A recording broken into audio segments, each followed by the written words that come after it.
This is what Siamara was talking about. Look at all this.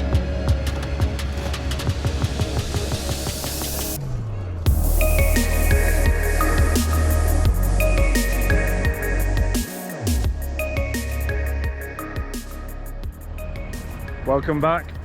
We are in Kathmandu, as I'm sure you're aware from our previous videos, and today we are on our way somewhere interesting. Not an unknown place, it's quite well known here, and particularly for Nepali people. It's the Monkey Temple of Kathmandu. You'll find out why, I'm sure you can guess. But at the moment, we're on our way and we're just crossing a river. A river? What's a river? A river, a dirty river. A dirty river.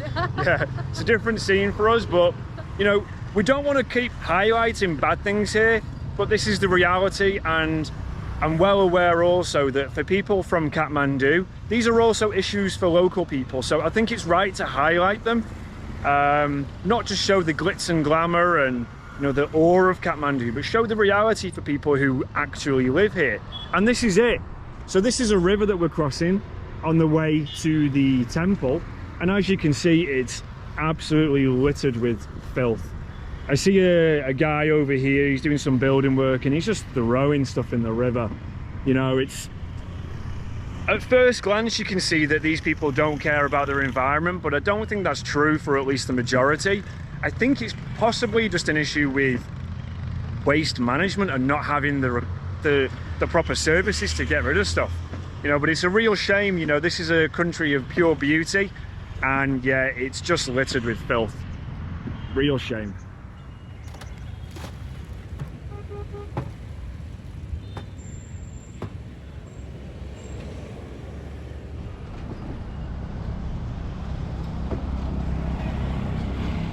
Now, most people will come to this temple probably with a taxi, either a car or a motor taxi, but we enjoy the walk and we enjoy kind of passing through these more authentic areas. You quickly realise after a few days in Thamel that that's not normal. It's very touristy, kind of reminds me of the likes of Khao San Road in Bangkok, those kind of places. It's really made for tourists. You take maybe a 10-minute walk down the little back streets out of Thamel and it becomes much more authentic. We came for a little walk yesterday, we got some food, and to give you an example, we got a couple of coffees and a fruit juice in the morning and it was 800 rupees. We walked out of Thamel and we got 3 meals, well 3 dishes, and a bottle of water for 390. So Thamel is very touristy, overpriced. I'm not saying it's expensive, but you can certainly find more reasonable local prices if you just take a walk out. Also,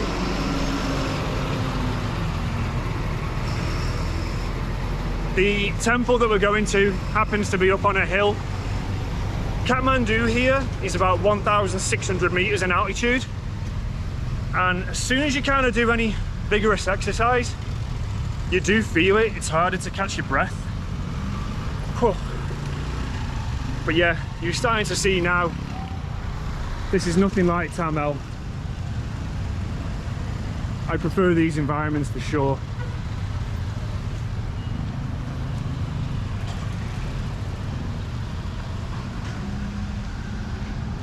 Also, just watch where you're walking, because we've seen all kind of lumps of metal. Wow, look at that. You see the city here. Let's see if we can get across this road. Find that hard walking up that hill? I definitely go better fitness to Okay, alright, don't rub it in. Let's go. Wow, look at the view. You really get a sense now of the scale of Kathmandu. It's a very large area and it's very densely packed. To think once upon a time this would have all been pristine, and it's gradually grown over the 2,000 years or so that it's been here.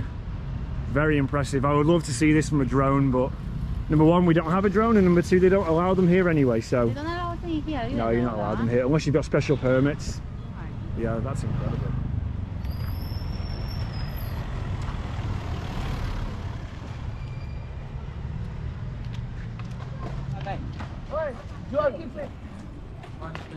Oh, almost. Come on, I want to see. Let's see you land it. Hey. Oh, good work. But it's your turn now.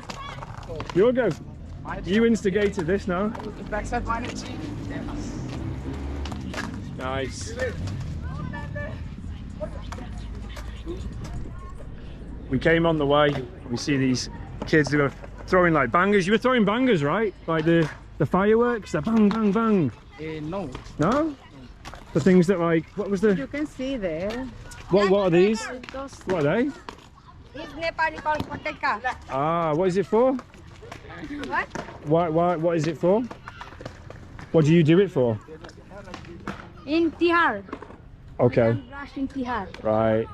Not now. They blast them. Ah, right. Okay. Your turn now, right? You're a pro I skateboarder. don't really have a clue how to do that. I go into one of those and probably I will be straight on the floor. And I remember when I was a don't- kid, I had a skateboard and I fell off it in about 10 minutes and never went on it ever again. I don't fancy to break my legs now. That'll be a good start for the trek, won't it? Exactly.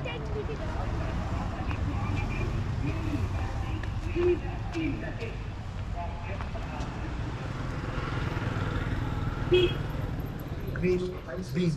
Green beans. This is mixed vegetable and mushroom. Okay, perfect. Curry. There is no oil, but no Completely only raw. We serve one plant oil base. No others. Ready? Thank you. Thank you. The feeling of this place is very holy. When we came inside, we saw a monk, and then the people around here is very spiritual. We can see it in all the decoration of the place. But as I'm seeing, we got lots of stamps of holy gods. And yeah, so we are going to start now eating. This with my vegan food, I've got the fresh blood of a goat. So after just demolishing my food, Xiomara's now got her own food, gravy. These are all different kinds of momos. Oh, completely delicious. Yeah, you can take it. So this was pumpkin and mixed vegetables. This was like green beans and I think maybe some lentils. And this bread was made of pumpkin as well. There's no oil or ghee or anything, no animal fats in there. Not sure what's in these, but obviously similar ingredients. It's vegetarian because everything here is vegetarian. So I think that I read in the menu that it was like mushrooms and all kind of vegetables. There is two sauces that I don't have a clue what they are. We will find it out in a minute.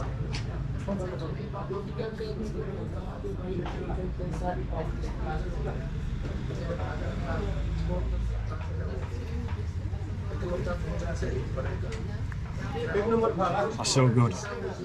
So good. I'm a meat eater, but I can be completely converted. So good.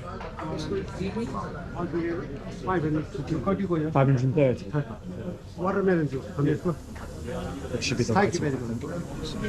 That food in there was completely incredible. Highly recommend it. As I say, I am a meat eater, but when you eat food like that, you kind of quickly realize what you're putting in your body.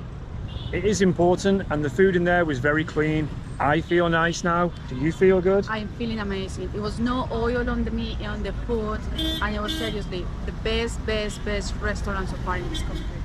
Definitely recommend that one. It's right here by the entrance to the temple, and as you're seeing, we're finding out now why it's called the Monkey Temple. 'Cause it's got little monkeys in there. Monkeys absolutely everywhere. You got to be very careful of where you're going, of where you're standing, and of what you're holding, because if these monkeys are anything like the ones in Thailand and places like that, they're very snatchy. They take things out of your hands, you see. But you see so many of them all the way up, and there is a legend about these monkeys that I'll share with you in a moment.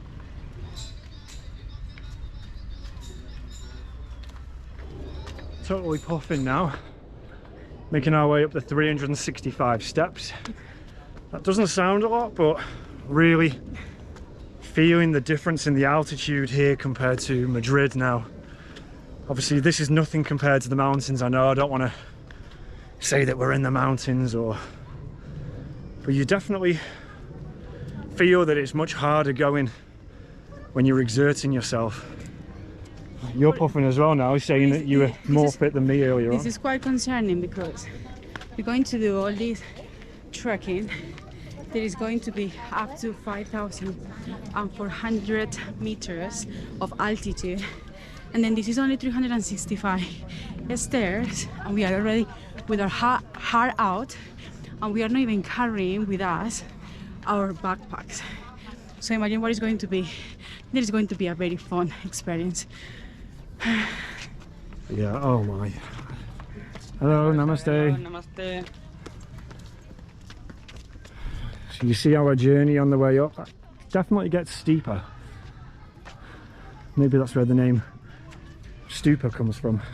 Exactly. Maybe it was the English version was a mispronunciation of the word stupa.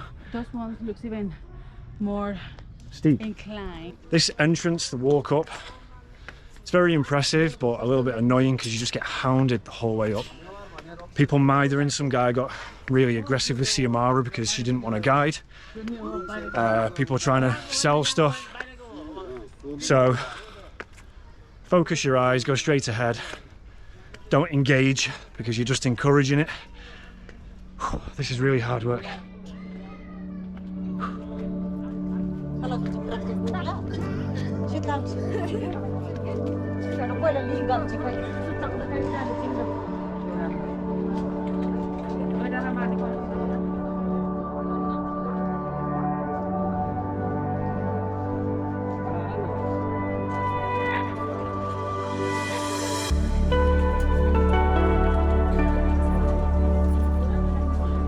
So now we're up here.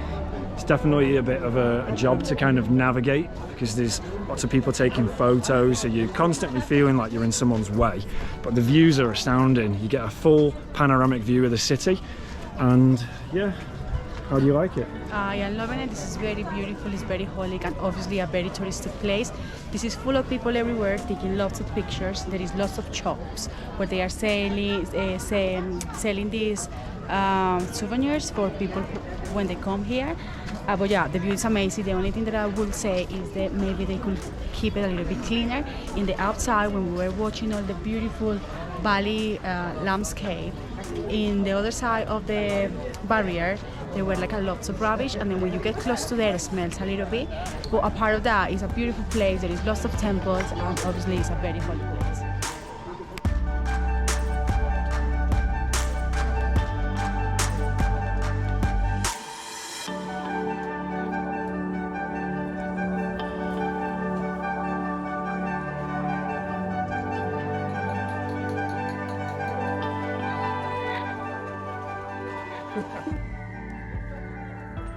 Spinning the wheels is meant to bring good karma, and it's meant to get rid of bad karma. You have to spin them clockwise, and it's better if you say the Buddhist mantra when you do it as well.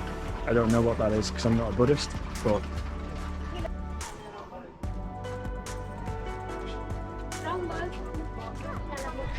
so the legend of the monkeys.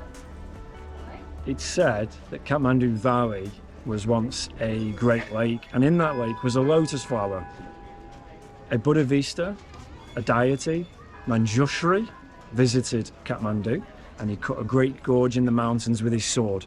That allowed the lake to drain, and once the lake had drained, where the lotus flower settled became Kathmandu. It became the stupa here, the hill. And so Manjushri stayed here, and he was meant to cut his hair, but being a typical traveller, he didn't, and he got lice, and those lice, by legend, became the monkeys. So there are monkeys everywhere here. You have to be very careful, watch your pockets, watch your hands, but for the most part they seem to leave you alone. I think they're just used to people because it is very touristy here. There's a lot of people. If I'm honest, I do recommend coming, but there are way more authentic things you can see here. It's a little bit of a, can be frustrating. You're getting bothered by people mithering you if you want a guide, if you want to buy things. As that said, it is worth coming, but just bear in mind, like, grit your teeth a little bit. What do you think?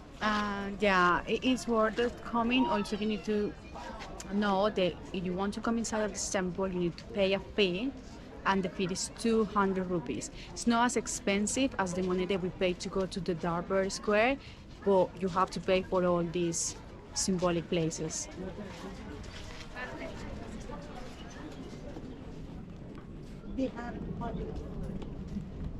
This is what Siamara was talking about. Look at all this. It's such a shame. They should really come along and just clean all this up. Put some bins up here. Yeah, I think so, because this is a touristic place and people is trying to come and is making money to the government or the rural people, or who knows who is the one who is getting benefit from this.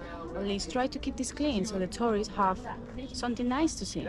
But yeah, this is a shame because a lot of pollution. Kind of doesn't really make much sense, does it? It's a religious, important site, but just seems that at least the grounds are not very well cared after.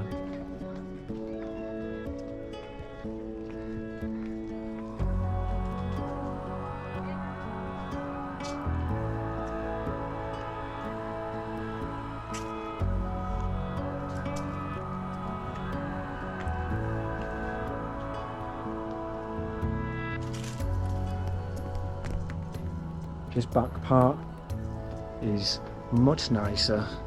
Doesn't have all of the crowds, all of the people. Over there is a little bit overwhelming. It's really hard to kind of take your time to enjoy it because you're being bothered by people, you're ducking, weaving, diving out of people's photographs. And there's a lot of hustlers up there. Fair play, they've got to earn the money, but it kind of takes away from the experience. This back area though is much nicer, it's much calmer. The views are not necessarily as impressive, but you can definitely feel that you're in a religious area here. It's much calmer, isn't it? Yeah, definitely is.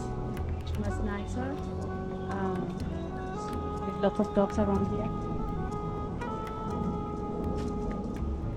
But yeah, I think that we have seen everything so far. Probably we will start coming back now to our hotel. Then we have a 40 minute walk more or less. So we are done with this.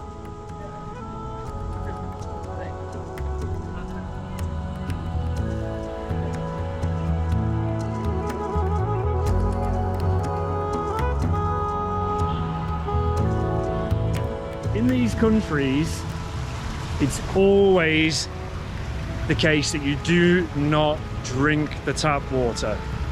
Be very careful with the likes of brushing your teeth, with washing your face, with having a shower and getting it in your mouth. You cannot trust the water. And I'm sorry if that offends anyone from any of these countries. No, it's clean. Look, from our countries compared to the sterilization that we have, unfortunately, this is where these countries are not on par.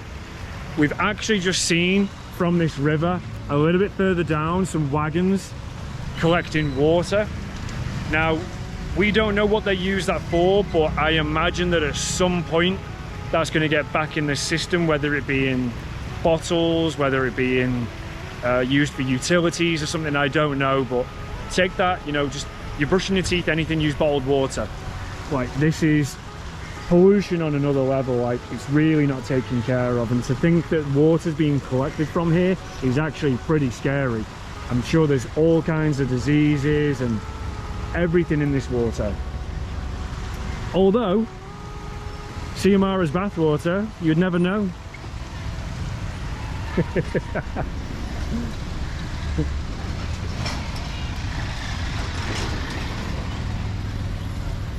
We're now going to come across the Bridge of Doom. In fact, should we go down to the river? You can actually go down there.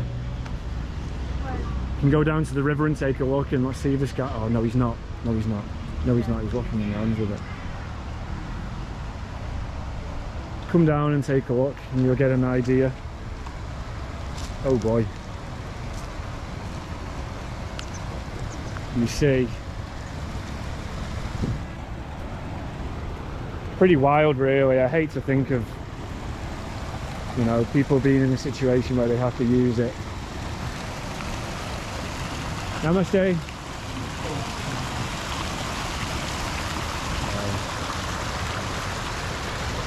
So where we started the video earlier on was on this bridge over here, and now you're getting a better idea what these bags of rubbish. It's not the odd plastic wrapper, it's full garbage that's just being thrown in here. You know, in our countries, in Spain, the UK, in Europe, you do hear stories about the sewage ending up in the water, but here it's, you know, it's a next level.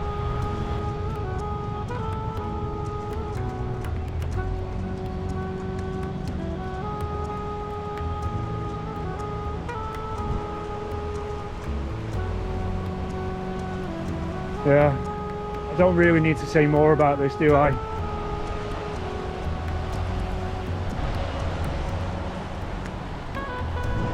People of Nepal, or more importantly, government of Nepal, come on, put a system in place where this doesn't happen.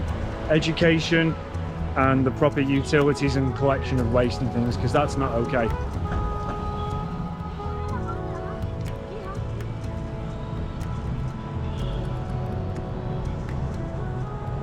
We're back at our hotel now. That was a good day out. It took us to a nice part of Kathmandu that we hadn't seen yet. Very different from Thamel, which was a pleasant surprise because, yeah, this can be a bit heavy, this area. So nice to see something a little bit more authentic. The price was good, 200 rupees. My only dislike were the number of street vendors, the number of people bothering you on the way up and whilst in there.